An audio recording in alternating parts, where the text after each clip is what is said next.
Hoje a gente vai falar de um personagem muito polêmico. Ele já foi interpretado por 5 diferentes atores em live action, e alguns deles foram bem, outros nem tanto.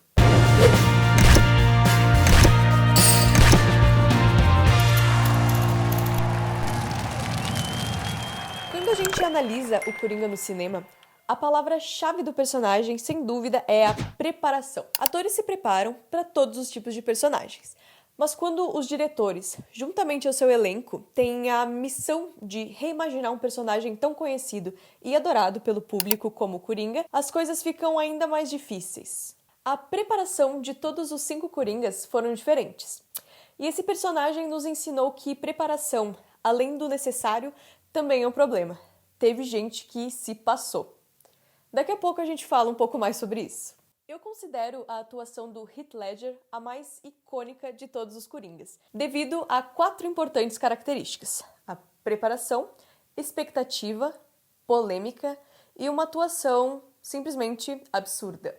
É claro que eu vou explicar tudo isso direitinho, mas antes a gente precisa entender de onde o Coringa veio. O Batman de 1966 contou com o Coringa de César Romero. Esse Coringa tá longe de estar no páreo se a gente fosse elencar os melhores Coringas, na minha opinião.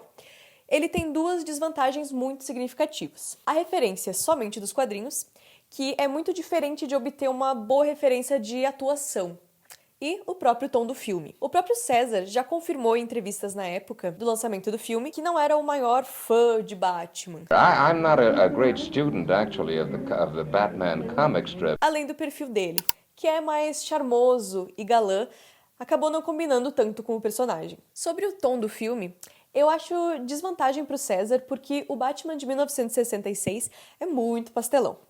Quando comparado com filmes mais sérios, a profundidade dos personagens chega a ser quase inexistente, o que não faz do filme necessariamente ruim. Um filme com esse tom mais bobo resultou numa falta de interesse por parte do Romero, que nem mesmo tirou o bigode. Ele só pintou por cima de branco mesmo e era isso aí.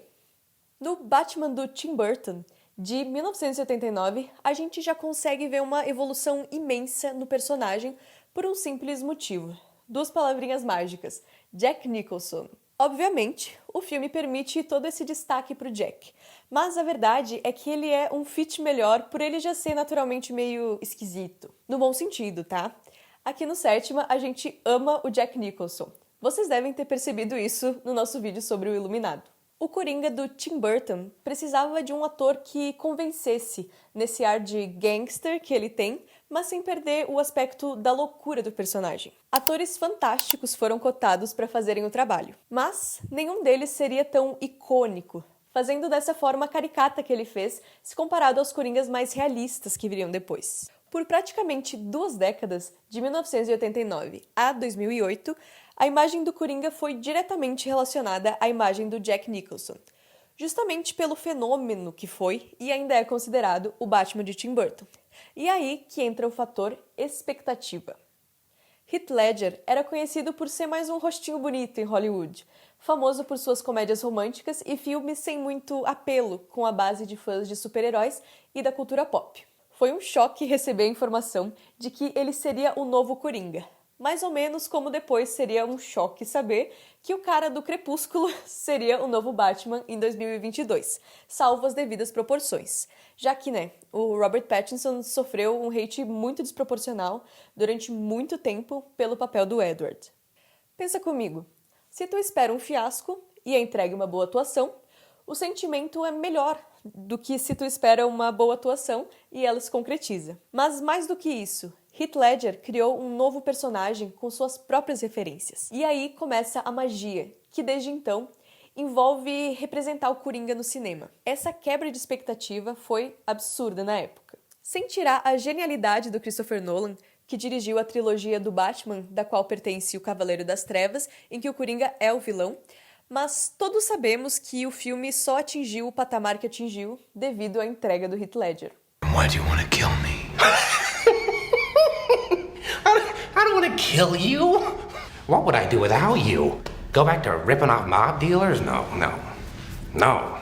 No, you complete Me. Para vocês terem uma ideia do quão importante foi esse filme, ele foi o terceiro filme com a melhor nota do IMDb, da história, ficando atrás somente de Um Sonho de Liberdade e O Poderoso Chefão. Claro, essa é uma lista de voto popular, e em listas mais especializadas, O Cavaleiro das Trevas não é citado, mas eu acredito que se ele obteve todo esse engajamento com os consumidores, ele é sim um filme muito especial. Outro fato bizarro que nos ajuda a ter um senso do quão importante o Heath foi para esse sucesso todo é que ele foi chamado para ser o novo Coringa antes mesmo do roteiro ser escrito. O Nolan queria muito que ele tivesse esse tempo para desenvolver o personagem da melhor maneira que ele pudesse. A preparação intensa do Heath Ledger, com toda aquela função de ter se trancado em um quarto de hotel por um mês para entrar no estado mental que o papel pedia, foi a munição perfeita para que a mídia pudesse armar toda a polêmica que armou. E que, mais tarde, seria mais um ponto importantíssimo para a iconização desse personagem. Acho que a maioria das pessoas que gostam de consumir cultura pop sabem que em janeiro de 2008, antes mesmo de estrear o filme, infelizmente, o Ledger veio a falecer. Ele deixou uma carreira que poderia ter sido brilhante pela metade. Seu corpo foi encontrado em seu apartamento, e o Serviço de Medicina Legal constatou que a causa da morte foi intoxicação por remédios prescritos. Não demorou muito para que o papel do Coringa e sua misticidade fosse atribuído pela mídia como enlouquecedor, e o trabalho que desorientou o ator e o levou à morte. Essa ideia vendeu, e até hoje vemos fãs totalmente de acordo com essa barbaridade, de que a intoxicação foi intencional, mesmo com a grande quantidade de relatos de tantas pessoas próximas que confirmam o quão orgulhoso e feliz ele foi fazendo esse papel, e que, na realidade, ele enfrentava problemas sérios para dormir, que o levou a uma certa tolerância aos medicamentos e, por fim, a uma negligência com as doses dos seus remédios. Foi algo totalmente acidental. O que colocou o Coringa de Heath Ledger num pedestal acabou manchando a carreira de Jared Leto. O Jared trabalhou muito intensamente na preparação do seu personagem.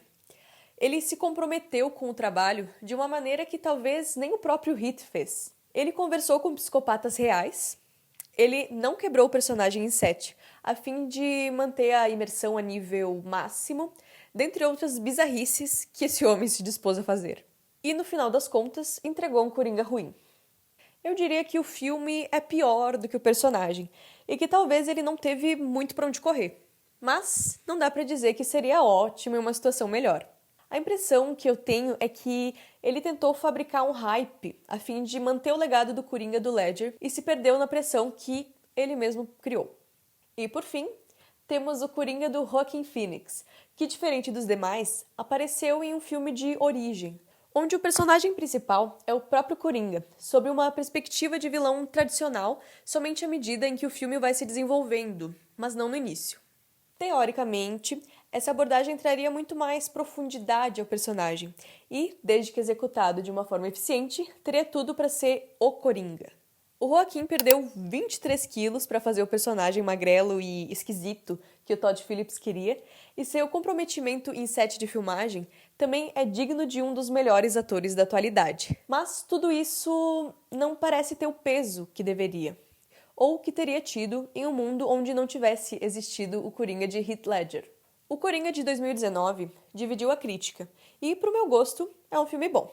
Já assisti algumas vezes e, sinceramente, tô bem ansiosa para assistir ao segundo filme, o Coringa Delírio a 2, que vai contar com a Lady Gaga como Arlequina, com lançamento previsto para esse ano de 2024. Mas parece que não importa mais o que os outros façam, o ápice do personagem foi o Cavaleiro das Trevas e por um bom tempo, na minha opinião, vai continuar sendo.